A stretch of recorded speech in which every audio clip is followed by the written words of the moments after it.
So we're consulting the Ching again. As I've told you before, you can get all the meanings for the hexagrams on Google, and all you need to do to generate it is toss a coin. Well, 3 coins to be exact. And whatever numbers they generate brings you an answer. And you can do that for yourself every day. It's not like the cards. You can do your own reading with that. So,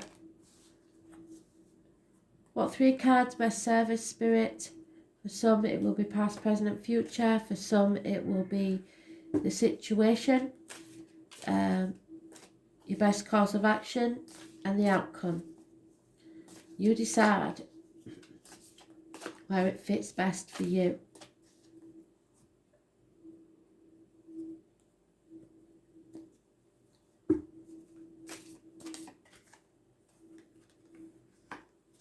$18,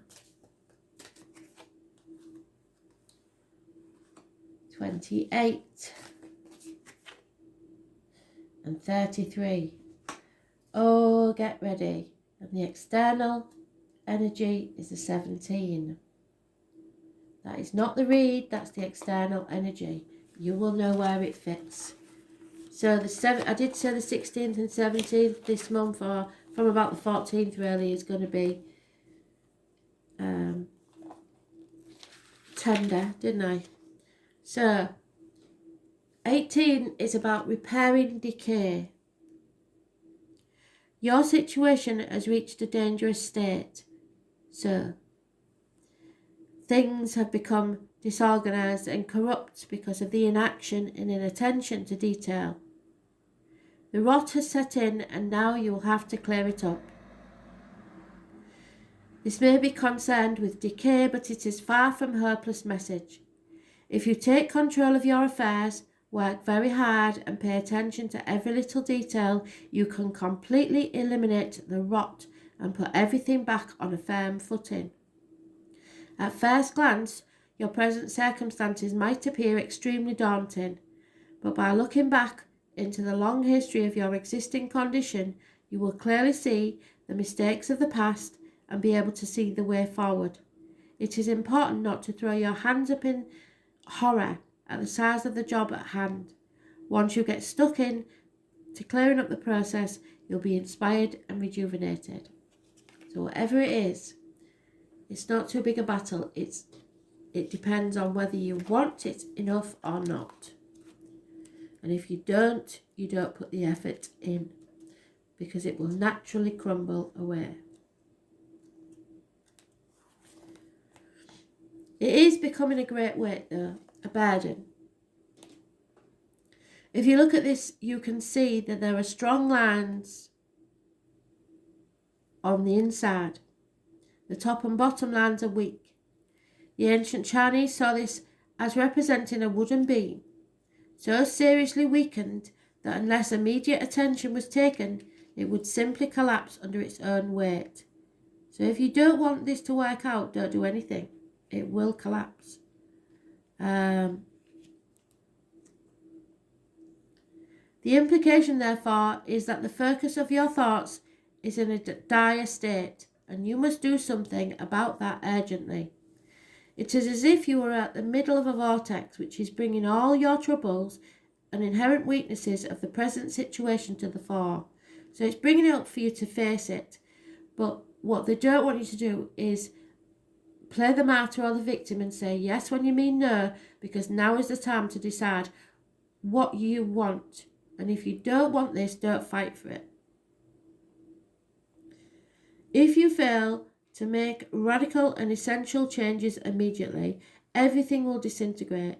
So stand firm and be very clear about which direction you want to take. Gather together all your inner strength and keep a clear head. You will be able to weather this inevitable storm. And this, I think, is the storm coming. That's the number 33. Here we are.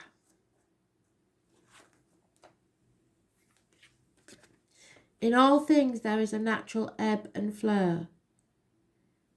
It is natural for the cold and dark winter to follow the warmth of a light of a summer. And just the same is true of our personal affairs. This has heaven above with the mountains below, and the image of light of heaven moving forwards from rising mass.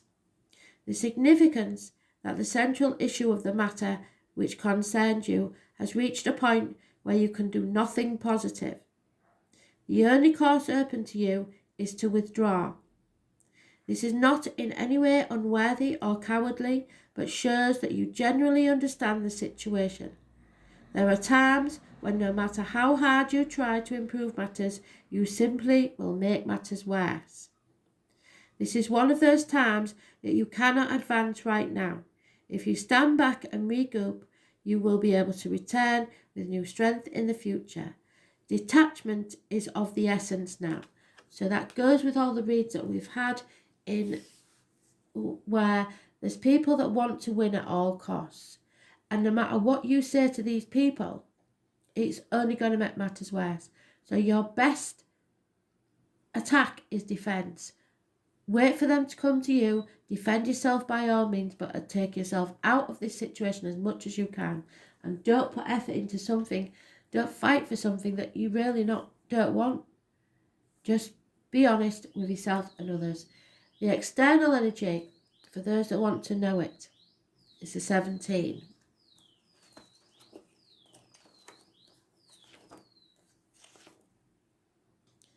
And this is about following. This is a time when you can put your troubles of the world to one side. The Chinese liken this to the season of autumn. So what did I say? The end of the year. When everything in nature settles down for the long, sleepy hibernation of winter. There is nothing you can do to avoid the situation. So go along with the prevailing circumstances. Don't fight it. The subtext to this hexagram is flexibility and adaptability. In personal terms, it means you've reached a point in your affairs when there is no purpose in trying to get your own way or following your own path. If you carry on regardless, ignoring the underlying facts of the present situation, you will come badly unstuck. It is not that the universe is lined up against you, it's just that your goals and general atmosphere of the time are of sync. The intellectual approach is to be flexible and laid back as possible. So don't go looking for trouble, but if it comes to you, then be honest, but be calm about it also. Enjoyed that. Keep doing that, I think. Love it. Thanks for listening.